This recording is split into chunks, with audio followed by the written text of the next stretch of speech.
Customer చూద్దామన్నాడు. నేనేం చూసానో తెలుసా?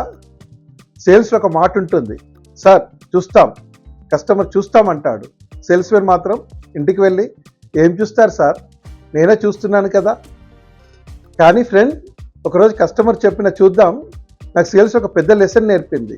అదేంటో ఈ ఎపిసోడ్లో చెప్తాను. ఇలాంటి real life money matters stories కోసం తప్పకుండా ఫాలో, సబ్స్క్రైబ్ చేయండి. మర్చిపోరు కదా. యురేకా ఫోర్బ్స్లో సేల్స్ చేస్తున్న రోజుల్లో కస్టమర్ని కలవడం, ప్రొడక్ట్ ఎక్స్ప్లెయిన్ చేయడం, డెమో ఇవ్వడం అన్నీ అయిపోయిన తర్వాత నేను చివరిలో అడిగేవాడిని, సార్ ఎలా ఉంది? కస్టమర్ బాగుంది, చూస్తాం, అంతే. మొదట్లో నాకు అనిపించేది, సార్ చూస్తామన్నారు కదా అంటే సేల్ ఆల్మోస్ట్ కన్ఫర్మ్. కానీ 2 రోజులు గడుస్తాయి, 3 రోజులు గడుస్తాయి. మన ఫోన్కి కస్టమర్ ఫోన్ కాల్ రాదు. అప్పుడు సేల్స్ ఒక నిజం అర్థమైంది.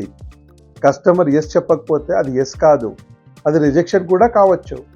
అతనికి ఇంకా డౌట్స్ ఉండొచ్చు, ప్రైస్ గురించి ఆలోచిస్తుండొచ్చు, ఫ్యామిలీ డిస్కషన్ చేయాల్సి ఉండొచ్చు. అందుకే చూద్దామన్న వెంటనే వదిలేయడం కాదు, సరైన క్వశ్చన్ అడగాలి. సార్ మీకు ప్రోడక్ట్ నచ్చింది, ప్రైస్ గురించి డౌట్ ఉందా, లేదా డిసైడ్ చేసుకోవడం ఇంకేదైనా ఇన్ఫర్మేషన్ కావాలా? అప్పుడు అసలు విషయం బయటికి వస్తుంది. ఒక కస్టమర్ ప్రోడక్ట్ బాగుంది సార్, కానీ నా వైఫ్తో మాట్లాడాలి అన్నాడు. ఇక్కడ నాకు అర్థమైంది, ప్రాబ్లం ప్రోడక్ట్లో కాదు, డిసిషన్లో ఉంది. అప్పుడు నేను ప్రెజర్ చేయలేదు, సార్ మీరు డిస్కషన్ చేసుకోండి, మీకు ఏ డౌట్ ఉన్నా నేను క్లియర్ చేస్తాను అన్నాను. తర్వాత ఆయనతో మళ్ళీ మాట్లాడాను. ఆ సేల్ వచ్చింది, కానీ నాకు వచ్చిన అసలు గెయిన్ ఒక సేల్ కాదు, ఒక సేల్స్ లెసన్. ఫ్రెండ్, మన జీవితంలో కూడా చాలాసార్లు మనకు ఎదురున్న వ్యక్తి చూద్దామంటాడు. మనకు అనిపిస్తుంది అతను రిజెక్ట్ చేశాడు, కానీ ప్రతిసారి రిజెక్షన్ కాదు.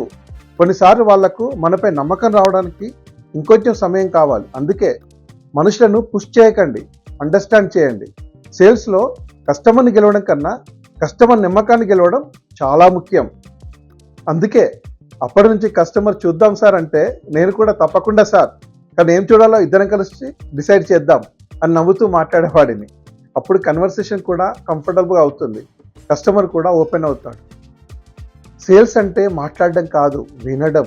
కస్టమర్ మాట వెనుక ఉన్న అసలు రీజన్ని అర్థం చేసుకోవడం. ఒక నో మనల్ని ఆపకూడదు, ఒక చూద్దాం మనల్ని కన్ఫ్యూజ్ చేయకూడదు. Listen, understand, follow the close. అదే నేను సేల్స్లో నేర్చుకున్న మరో చిన్న కానీ జీవితాంతం ఉపయోగపడే lesson. Chandra, hero to legend. Thank you.